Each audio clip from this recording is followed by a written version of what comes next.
For years, the Toy Story parking lot in Anaheim has been the Disneyland Resort's biggest source of expansion speculation, and depending on the rumor, it's either a third park, a shopping district, a WestCOT revival, or something in between. But between these four scenarios, only one holds up against the actual DisneylandForward planning documents filed with the City of Anaheim. For decades, the Disneyland Resort had to comply under rigid single-use zoning. This original 1993 plan told Disney exactly what could go where, specifying what would need to be theme park square footage, hotel rooms, and parking. This changed in May 2024 when the City of Anaheim approved DisneylandForward.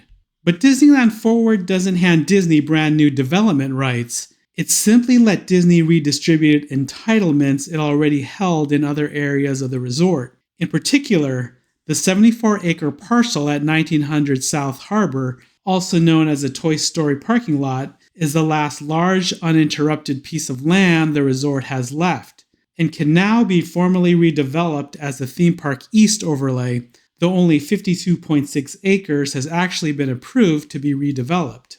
This is the big shift. Land that could only hold cars can now, on paper, hold some combination of theme park attractions, a hotel district, entertainment, shopping, dining, and parking. Because of this, there's real potential for this space to be an actual third park, but does the evidence we have in the DisneylandForward planning documents actually support this? Or does it point to some other construct? Let's find out. So here are the four different possibilities. Number 1. The standalone third gate, a full third park with its own front entrance, its own icon, adding to what we already have with Disneyland and DCA. It's safe to say that this is the dream scenario that most are hoping for. Number 2, a retail and dining district, a West Coast version of Disney Springs or a uniquely themed downtown Disney-style outdoor promenade of shops and restaurants directly across from the convention center. Number 3, a hybrid district, resort hotels, theme park attractions, dining, and retail, all integrated into one enclosed footprint. And number 4, an Epcot-style World Showcase, effectively a revival of the early 1990s WestCOT concept, a multi-billion-dollar second gate idea Disney drew up for what eventually became Disney California Adventure. These are the four separate futures, but only one of these scenarios appears to survive the math. And before we walk through it, if you enjoy this kind of analysis and exploring Disneyland as a living, evolving place, make sure to hit like and subscribe to help support the channel.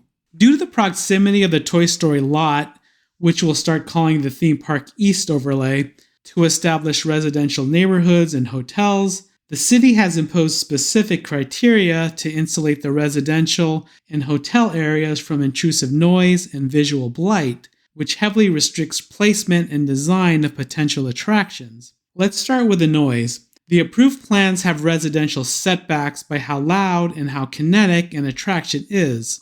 An enclosed dark ride attraction fully inside a show building needs 200 feet from the residential property line.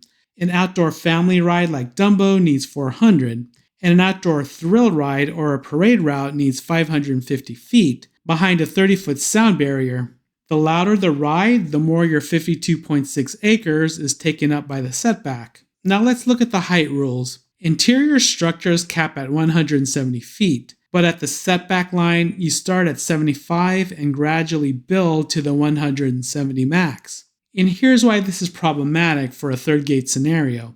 A standalone park doesn't just need rides, it needs a front entrance, turnstiles, security screening, guest relations, and then backstage, maintenance bays, float storage, cast facilities. Disneyland and DCA each burn somewhere around 15 to 20 acres on that support alone. Subtract the setbacks and that infrastructure, and the room for outdoor attractions collapses into a limited central pocket. And with a reduced number of attractions, Disney will have a difficult time justifying the standard single-day admission price for this third park. So the standalone third gate appears to carry long odds here. It's not impossible, just the hardest scenario to fit in any meaningful way. At the end of the day, it's not that the Theme Park East overlay won't support a third gate, It just can't really support a loud, sprawling, low-density one. Now let's take a look at Scenario 4, the WestCOT Revival.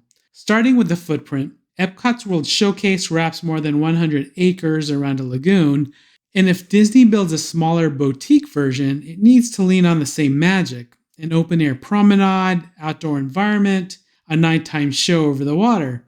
But outdoor entertainment is the exact use the residential setbacks punish hardest. And the moment you enclose the area to clear the 550-foot rule, you lose the open-air feeling that makes it work in Epcot. In addition, Disney's modern investments point to IP-themed experiences, characters and stories with films, TV, and merchandise behind them, not quite the educational World Pavilion model WestCOT was supposed to be. And the problem is right across the street. Disney California Adventure already is the resort's international festival hub. Lunar New Year, food and wine, the Festival of Holidays, food booths, and cultural entertainment year-round. A permanent festival showcase across the street would be repetitive and might end up competing with it, cannibalizing a draw DCA already owns. So based on all this, a WestCOT revival might be the least likely of the four.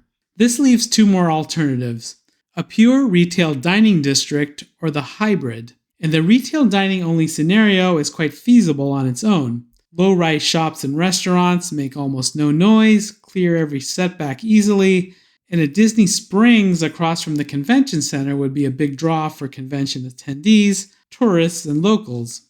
But here's the problem. Right across Catella is the Anaheim Garden Walk, a roughly 430,000 square foot outdoor mall, and it has lots of vacant space. So if all Disney wanted was a mall, the easier move is to just buy the distressed one next door, not spend its only available theme park zone acreage to build a brand new one. Retail and dining always belong in the mix, but it's hard to justify this as the sole purpose for the Theme Park East overlay. Which leaves us with a hybrid scenario, where the retail and dining we just dismissed is an important part, but not the entire thing.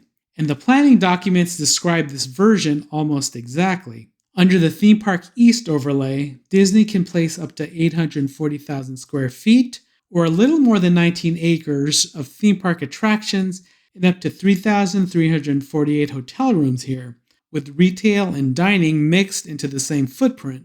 Now hold that against the setback rule. Any enclosed or outdoor attraction needs a minimum 30-foot high noise barrier or building wall, so the design almost writes itself.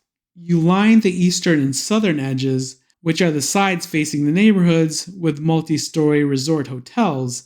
These towers work triple duty as premium rooms you can sell, an acoustic wall that allows theme park attractions to be compliant, and a physical berm-like structure that blocks the outside world. And tying this all together is a walkable promenade with themed restaurants, shops, and even character interactions complete with meet and greets.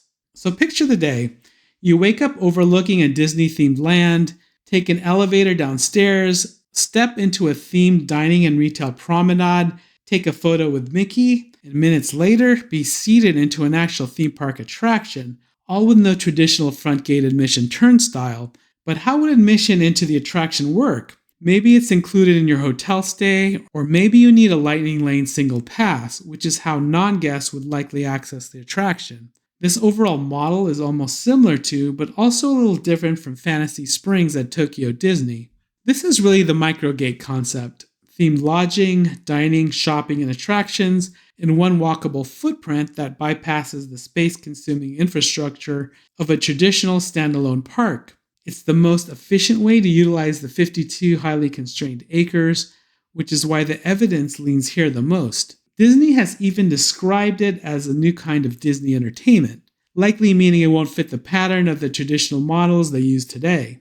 And based on that statement, here's a potential blue sky concept. What if Disney decides to utilize some of this mixed hotel and theme park attraction space to build a highly immersive multi-night live-action role-playing experience, similar to Star Wars Galactic Star Cruiser in Orlando? Maybe not Star Wars themed this time, but some other IP like Indiana Jones, Marvel, or even a Disney Princess Frozen theme. It's an interesting possibility that fits the zoning. So this likely isn't the third gate you've been wishing for. There's no grand front entrance, No turnstile ritual with a walk under the railroad berm with the ambient music hitting. No third icon on the skyline to sit beside Sleeping Beauty Castle in the Carthay Circle restaurant. No long list of outdoor thrill rides and indoor dark rides. The formal planning documents, operational math, and Disney's own press releases currently point to a highly themed hybrid district with theme park attractions, character meet and greets, hotels, shopping, and dining.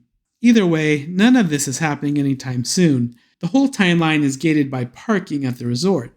Disney can't touch the Toy Story lot until it replaces the roughly 4,635 spaces currently sitting on it. This is what the upcoming Eastern Gateway is for. In December 2025, Disney filed permits for an 8-level, 3.2 million square foot structure on the Manchester lot, about 6,000 spaces, plus a pedestrian bridge over harbor, with construction on the structure likely starting later this year. But until that opens, the Theme Park East overlay will remain asphalt.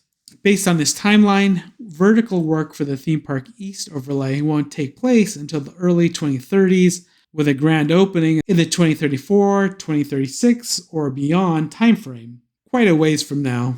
Despite all this, the third gate isn't completely off the table.